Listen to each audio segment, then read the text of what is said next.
Estas cosas, como decía, son las que sirven para dar visibilidad al trabajo que la gente hace.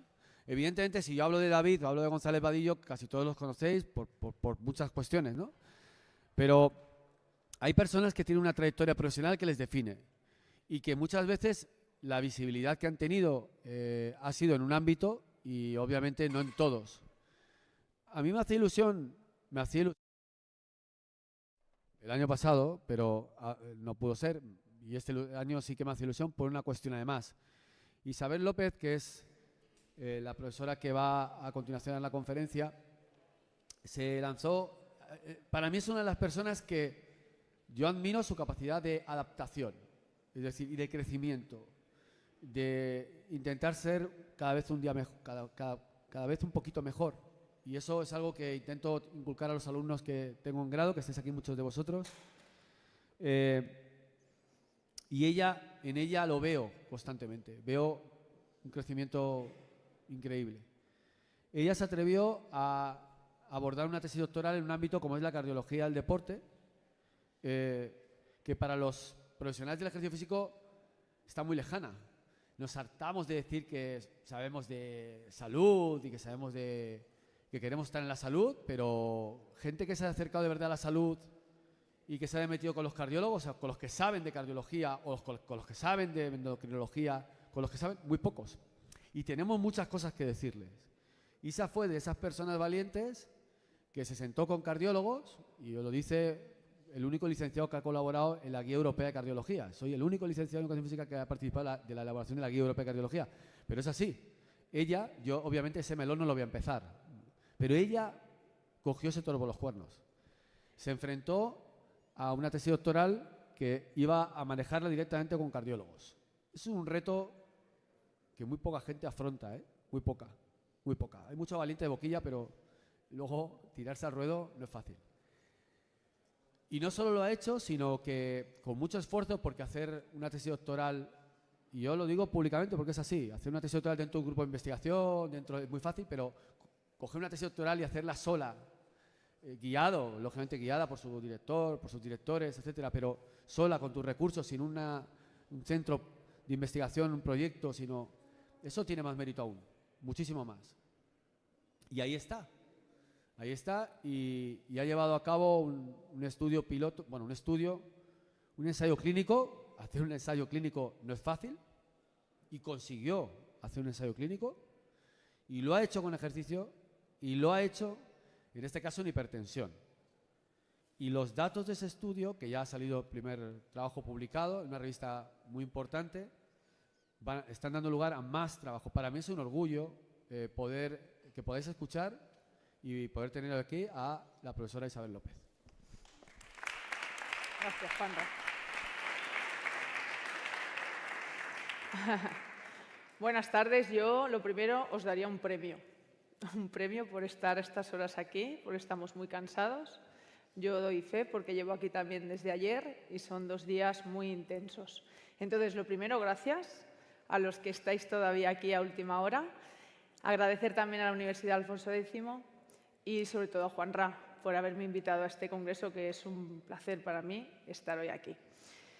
Sin más, yo voy a comenzar con mi presentación y yo os quiero hablar de ejercicio en patología cardiovascular y concretamente en trabajo de fuerza con hipertensos, ¿vale?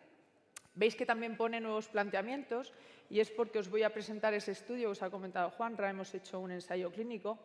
El primero, si revisamos la evidencia que hay hasta ahora, el primero en el mundo que realmente ha prescrito el ejercicio como un fármaco, ¿vale? Voy a comenzar, ahora, con algo que es evidente y que todos saben, y es que la práctica de ejercicio físico y deportiva conlleva unos beneficios que son indiscutibles para la salud.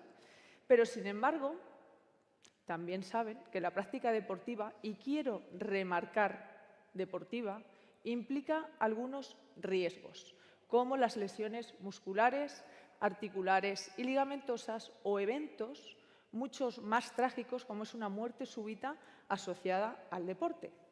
Y en relación a esta última, que por suerte su incidencia es muy baja, es interesante que sepan que el 96%, que en España el 96% de estas muertes súbitas asociadas al deporte ocurren en deportistas recreativos y no en competitivos.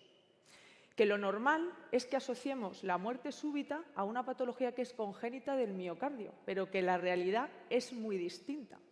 Porque en el 99% de los casos de esas muertes súbitas, la causa es adquirida, es decir, es la cardiopatía isquémica, el infarto agudo de miocardio, y tienen una alta incidencia de los factores de riesgo como detonantes. Y entre esos factores de riesgo está la hipertensión, que está un poquito, como no duele, pues la tenemos ahí un poco como inofensiva. Espero que hoy cambie un poco la mentalidad de la hipertensión. Por el lado contrario, tenemos el ámbito del ejercicio físico. Ahí no tendría cabida una lesión de este tipo, ni muscular, ni articular, ni ligamentosa. Y también podríamos evitar en muchos casos esa muerte súbita si la prescripción de ejercicio se hiciera de manera adecuada. Si revisamos la incidencia actual o buscamos estudios de la incidencia actual de la muerte por enfermedad cardiovascular, la muerte cardiovascular encabeza el ranking de causas de muerte en el mundo. La cardiopatía isquémica, el infarto, es la primera causa. El ACV, el ictus, es la segunda. ¿Sí? Están por encima de enfermedades como el cáncer. A través de estos estudios también podemos saber que la hipertensión arterial sigue siendo el principal factor de riesgo modificable de muerte cardiovascular en el mundo. Es responsable de 10,8 millones de muertes al año. Cuidado. Con estas cifras de mortalidad, lo que algo tiene que quedar claro es que la forma en la que se está abordando la hipertensión no es la correcta. Algo se está haciendo mal. ¿Sí? Antes de llegar a ese fatal desenlace, que son esas 10,8 millones de muertes, hay que saber que la hipertensión arterial tiene una serie de complicaciones que son las que hay que intentar evitar. Y entre esas complicaciones, aquí tenéis algunas: la aterosclerosis, las arritmias, la insuficiencia cardíaca y la hipertrofia del ventrículo izquierdo. Os voy a dar unas pinceladas de cada una de ellas para que sepáis de lo que estoy hablando, ¿vale? Y no os perdáis en ningún momento de esta charla. Voy a comenzar con la aterosclerosis. La aterosclerosis es una enfermedad que es multifactorial. Produce el endurecimiento y la pérdida de elasticidad de las arterias, ¿sí? Pero además tiene una característica que es propia y que la diferencia de la arteriosclerosis, que es la formación de placas de ateroma en la capa íntima de la arteria. ¿Sí? Estas placas de ateroma pueden obstruir las arterias coronarias y carótidas, entre otras, y provocar el infarto y el ictus. ¿Sí? La relación que tiene la aterosclerosis con la hipertensión es muy estrecha, porque esta relación se hace por una disfunción endotelial. Esa barrera selectiva, ¿sí?, es una fina capa que recubre la pared de la arteria. Con el endotelio dañado, la permeabilidad aumenta. ¿Y qué ocurre? Que esas partículas de colesterol LDL, pequeñas y densas, que ese dato es muy importante, no todo el colesterol LDL es tan malo, solo las pequeñas partículas, ¿sí?, las pequeñas y densas, esas tienen mayor facilidad para penetrar en el interior de la íntima, en el espacio subendotelial, y ahí se van acumulando, se oxidan y a través de un proceso complejo van generando esas placas de ateroma. Esas placas pueden ser estables o inestables. Una placa inestable se rompe y produce esa obstrucción y da lugar a ese infarto o a ese ictus. ¿Sí? Eso por un lado. Vamos con las arritmias. De las arritmias os voy a hablar de la fibrilación auricular. Es una enfermedad grave en la que el ritmo cardíaco no es sinusal. ¿Qué quiere decir eso? Pues que se va perdiendo el ritmo cardíaco normal y eso implica que el corazón lata de una manera descontrolada, descoordinada, irregular, anormal. ¿Sí? Dentro de las arritmias, la fibrilación auricular es la más común. Tiene una alta tasa de mortalidad y además se asocia a múltiples eventos adversos. Entre ellos, uno de los más graves es el ictus, el ACV, el accidente cerebrovascular. Por otro lado, bueno, este se me ha pasado, ahí, vamos con la insuficiencia cardíaca. Os hablo un poquito de la insuficiencia cardíaca. Es un síndrome clínico que es complejo, que resulta de la alteración funcional o estructural del corazón. Eso deteriora la capacidad diastólica o sistólica del ventrículo, ¿sí? Lo que provoca que haya un desequilibrio entre la sangre que bombea el corazón y las necesidades del organismo. La insuficiencia cardíaca se caracteriza por una serie de síntomas que van en progresión, que esto conduce a que haya reiterados ingresos hospitalarios, ¿sí? Que haya una alta tasa de mortalidad, ¿sí? Y además a tener una mala calidad de vida. Por otro lado, la insuficiencia cardíaca se puede complicar. Y cuando se complica la insuficiencia cardíaca puede desencadenar una insuficiencia renal, un daño hepático o una muerte súbita. Os estoy hablando un poquito de todas ellas para que veáis la relación que tiene la hipertensión, que parece inofensiva, pero no es inofensiva. 10,8 millones de muertes al año. Y por último, me gustaría hablar de la hipertrofia del ventrículo izquierdo. ¿Sí? Es una miocardiopatía hipertensiva. Bien. Es una enfermedad grave, es una respuesta crónica, adaptativa, inadecuada, por un sobreesfuerzo que hace el corazón durante un tiempo largo, un periodo largo de tiempo, sí, un sobreesfuerzo mantenido. Se considera una lesión de órgano diana y esto hace que aumente el riesgo de sufrir infarto, ictus, fibrilación auricular, insuficiencia cardíaca y muerte súbita.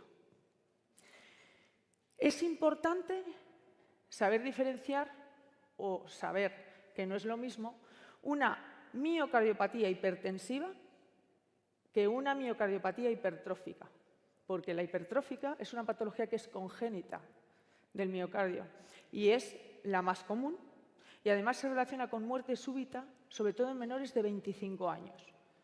¿Sí? Hemos visto que tiene mucha incidencia. En el primer deporte que se da esa muerte súbita es el ciclismo, el segundo es el fútbol y el tercero es la carrera. ¿Vale? Hay unos estudios del doctor Benito Morenti que son espectaculares, además el español, con autopsias, que lo podéis buscar y es una pasada. Con la hipertensión arterial, los espesores de la pared del ventrículo izquierdo pueden llegar a aumentar. Pero por mucho que aumenten, nunca van a alcanzar los espesores que se pueden alcanzar con una hipertrófica. ¿Sí? Sí que es cierto que hay una zona que se conoce como zona gris, en la que se puede dudar entre ambas patologías e incluso con el corazón del deportista, que es cuando la pared mide entre 13 y 15 milímetros de espesor. En ese caso, el cardiólogo necesita más pruebas diagnóstico, ¿sí? Y una vez que el diagnóstico ya está claro, nuestro papel como entrenadores es de prescribir de forma adecuada ese programa de entrenamiento para ese paciente. Con todos estos datos que manejamos, debemos de buscar las estrategias más efectivas para la prevención y el tratamiento de la patología cardiovascular, de la hipertensión. Y entre esos tratamientos tenemos el ejercicio físico, porque disponemos de suficiente evidencia para poder afirmar que el ejercicio físico es un fármaco capaz de prevenir y tratar numerosas enfermedades no transmisibles. ¿Sí? Ahí tenéis toda la evidencia. Seguimos pasando. Chicos, esta frase, el ejercicio es medicina. Pues sí. Posiblemente el ejercicio físico sea el fármaco más potente y tal vez también el único para tratar ciertas dolencias o problemas para los que todavía no se conoce, para los que todavía no se tiene un fármaco y tampoco se llega con ninguna otra intervención. El mensaje lo tenemos muy claro. Se nos llena la boca a todo el mundo para vender el ejercicio. El ejercicio es medicina. Pero si es medicina, ¿por qué no se prescribe como tal? Pues porque, como ya he dicho en otras ocasiones y seguiré diciendo hasta morir, hay que entender para después aplicar el conocimiento en nuestro diseño de programas de entrenamiento, ¿vale? Cuando se habla de ejercicio físico, y aquí voy a hacer referencia al doctor López Chicharro, al doctor Íñigo San Millán y también al doctor Vadillo, porque son mis referentes, son mis maestros, y vais a ver mucho de lo que habéis visto este fin de semana, lo vais a ver aquí reflejado, ¿vale? Cuando se habla de ejercicio físico, es esencial conocer dos de las variables de las que depende en gran medida la salud de las personas: el músculo, como ayer hablaba López Chicharro, y la mitocondria, como exponía el doctor San Millán. ¿Sí? El músculo, que no solo hay que entenderlo como un componente del aparato locomotor, sino como algo más, como órgano endocrino altamente activo, capaz de secretar a través de la contracción muscular cientos de mioquinas, ya eserquinas, porque ya se les puede decir eserquinas, al torrente sanguíneo. Son capaces de interactuar con el propio músculo y con el resto de órganos del cuerpo, provocando grandes beneficios para la salud y convirtiéndose, lástima para el que todavía no se ha dado cuenta, en una extraordinaria diana terapéutica. ¿Y la mitocondria? Que, como bien decía Íñigo San Millán, debe ser el objetivo prioritario de la readaptación cardiometabólica. ¿Sí? Si nos ponemos a buscar en bases de datos, si nos ponemos a indagar, vamos a poder comprobar, vosotros mismos vais a poder comprobar, que la disfunción mitocondrial y la bioenergética mitocondrial está alterada en las patologías más prevalentes de nuestra sociedad.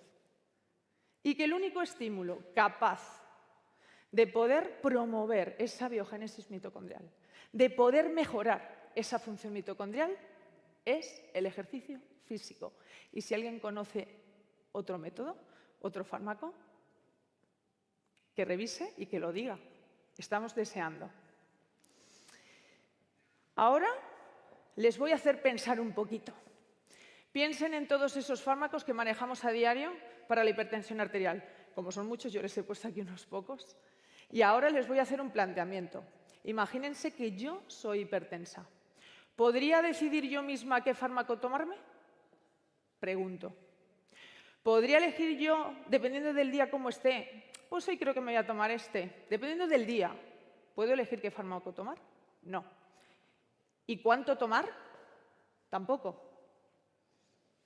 ¿Y por qué con el ejercicio todo vale si es un medicamento? ¡Ay, madre! Se nos llena la boca, pero luego... Solo si somos capaces de ajustar correctamente el estímulo o carga de entrenamiento, seremos capaces de conseguir las adaptaciones necesarias para mejorar la salud y la condición física de nuestros pacientes. Y cuando te digo concretar esas variables del entrenamiento, es concretar, saber dosificar bien, o sea, la dosis, como cualquier otro fármaco. Si estamos hablando de medicamento, el ejercicio físico tiene que tener su dosis. Y como cualquier fármaco, hay que buscar la dosis mínima efectiva. No, tómate más. A lo mejor mejoras antes. ¿No? Yo llego al gimnasio y voy a hacer más porque a lo mejor, como el que toma el sol y en un día se quiere poner moreno, ¿no? Es imposible, te vas a quemar. Vamos a empezar a hablar, para poder diseñar bien los programas de entrenamiento en patología cardiovascular y concretamente en hipertensión. Voy a hablar de las directrices, porque claro, tú te tienes que basar en algo, ¿no?, para poder prescribir bien el entrenamiento en estas personas con una patología tan grave y que tienes que curarte en salud. Pues, ¿qué es lo que hacemos? Vamos a las guías. Y yo aquí os he puesto pues, las principales guías internacionales. Ellas marcan unas directrices de ejercicio para patología cardiovascular e hipertensión. Nos dicen que el entrenamiento prioritario es el cardiovascular. Hay que realizarlo de 150 a 300 minutos si se hace con una intensidad moderada, de 75 a 150 si se hace con una intensidad vigorosa, y del entrenamiento de fuerza, un complemento. Complementamos, ¿sí? Al menos 2 días a la semana. Intensidad, volumen, descanso, selección de ejercicios, metodología. No dicen nada, ¿vale? Eso ya. Os pongo uno de los últimos documentos de consenso, también de hipertensión, de ejercicio de hipertensión, pero es que aquí nos habla de personalizar el ejercicio como tratamiento, para prevenir y como tratamiento. ¿Qué es lo que hace? Analizan el entrenamiento cardiovascular y el entrenamiento de fuerza dinámica e isométrica sobre los valores de presión arterial en 3 grupos de población distintos: hipertensos, prehipertensos y normotensos. ¿Cómo se concluye? Que la modalidad para los hipertensos debe ser la cardiovascular, porque es la que mayores reducciones tiene de presión arterial. Vale, la fuerza, igual, de complemento. Nos dice que podemos complementar la fuerza al aeróbico, pero no se puede concluir que se tengan más beneficios que si solo haces cardiovascular. Un poco raro, ¿no? Un poco raro si aplicamos el conocimiento. Porque si escuchamos ayer al profesor Chicharro todos los beneficios que tiene el músculo, si escuchamos ayer a Íñigo San Millán, o ya no escuchar, hay que leerlos y entender. Y sabemos todos los beneficios que también tiene el trabajo aeróbico en zona 2, porque todos los que seguimos a Íñigo sabemos que para mejorar esa función mitocondrial hay que entrenar en zona 2, ¿no? Pues a nosotros nos resultó un poco extraño que ni en las guías ni en los documentos de consenso se hablara de entrenamiento combinado, multicomponente, concurrente, como tú le quieras llamar. No hacen mención. Entonces, como a nosotros nos llamó mucho la atención, nos pusimos a buscar. Empezamos a buscar en diferentes bases de datos y revisamos lo que pensamos, o sea, intentamos revisar todo lo que había hasta la fecha sobre ejercicio combinado, multicomponente concurrente e hipertensión arterial. Más de 1.800 artículos revisamos al final. Tan solo 9 de esos estudios fueron incluidos en esta revisión sistemática con metaanálisis que publicamos el pasado mes de julio. ¿Sí? Y también les voy a decir algo. A pesar de que las conclusiones eran positivas, porque efectivamente había mejora en los niveles de presión arterial sistólica y diastólica, no pudimos establecer relaciones porque es que los programas de entrenamiento no habían por dónde cogerlos. Todos eran distintos. Hablaban de RMs. 3 series de 10 repeticiones, pero al fallo. 10 RMs máximas. En el agua. ¿Cómo vas a controlar tú la intensidad en el agua y vas a hablar de RM? O sea, unas cosas muy extrañas. Pero claro, dentro de nuestros criterios de inclusión y exclusión, pues esos 9 artículos tenían cabida. Y ahí están.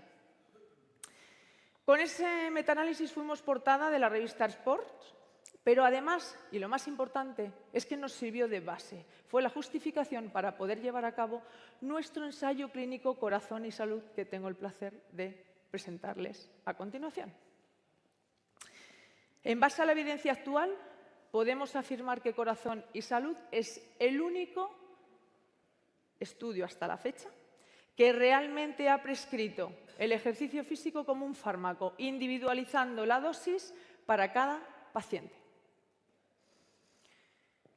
En Corazón y Salud contamos con 100 sujetos, adultos con hipertensión arterial, 49 mujeres, 51 hombres, sí. Todos ellos venían derivados de 3 centros de salud y 2 hospitales. Los derivaban directamente los médicos, ¿sí? Tenían una edad media de 54,45 años y eran sedentarios. Nunca habían realizado ejercicio físico o por lo menos llevaban un año en el que no habían hecho nada.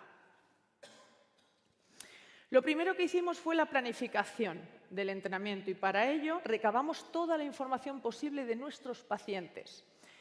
Recogimos sus datos personales, revisamos los historiales médicos y realizamos tanto una valoración clínica como una de la condición física.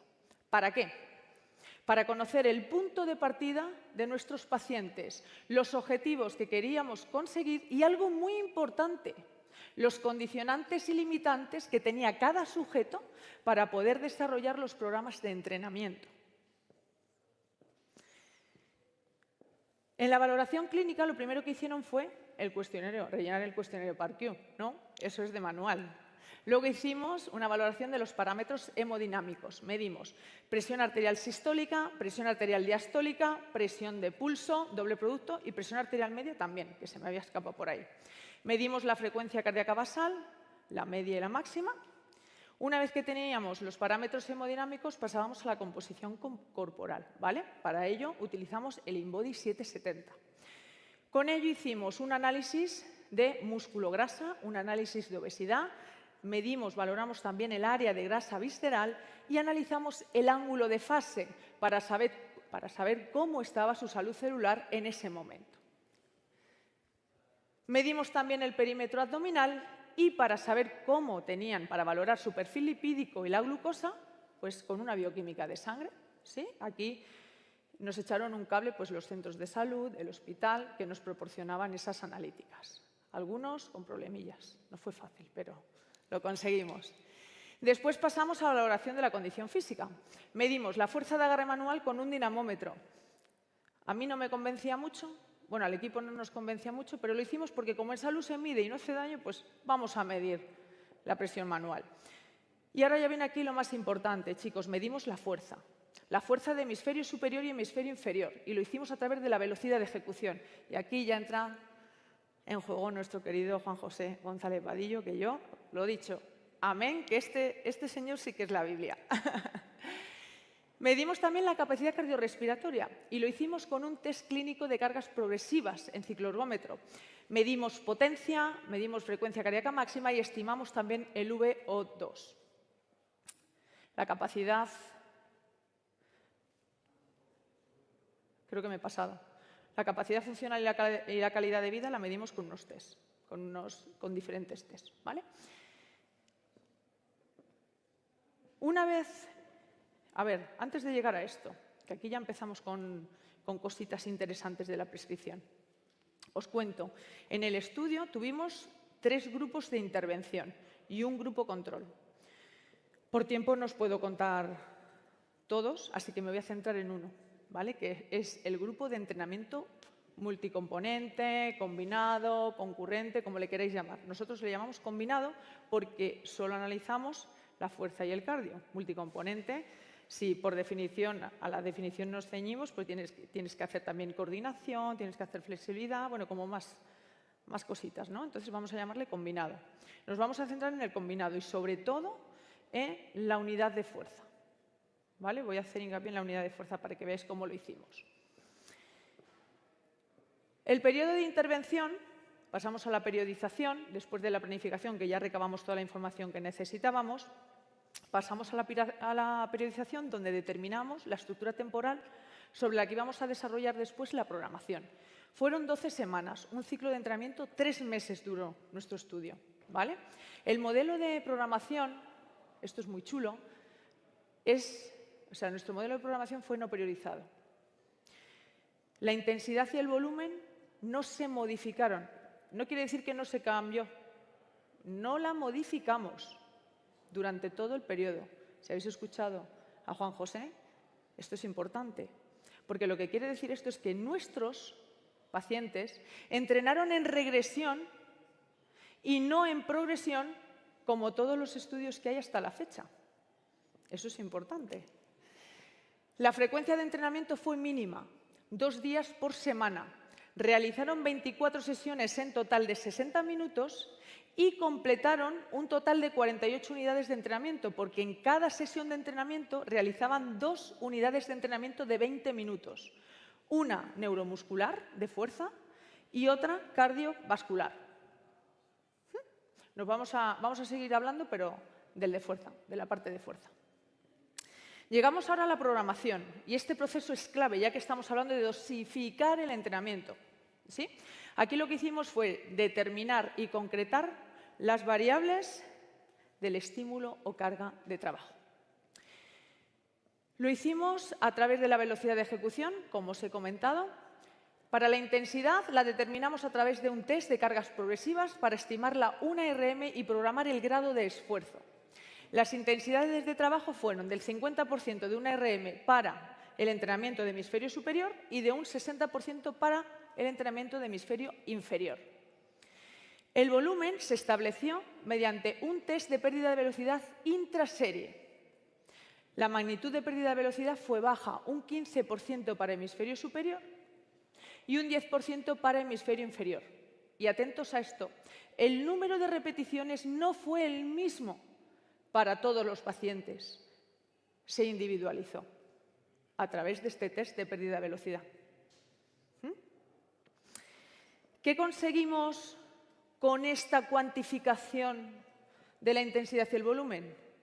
Como ha dicho esta mañana Juan José, que ante una misma determinada intensidad relativa, la misma pérdida de velocidad en la serie produjera el mismo grado de fatiga en todos los pacientes.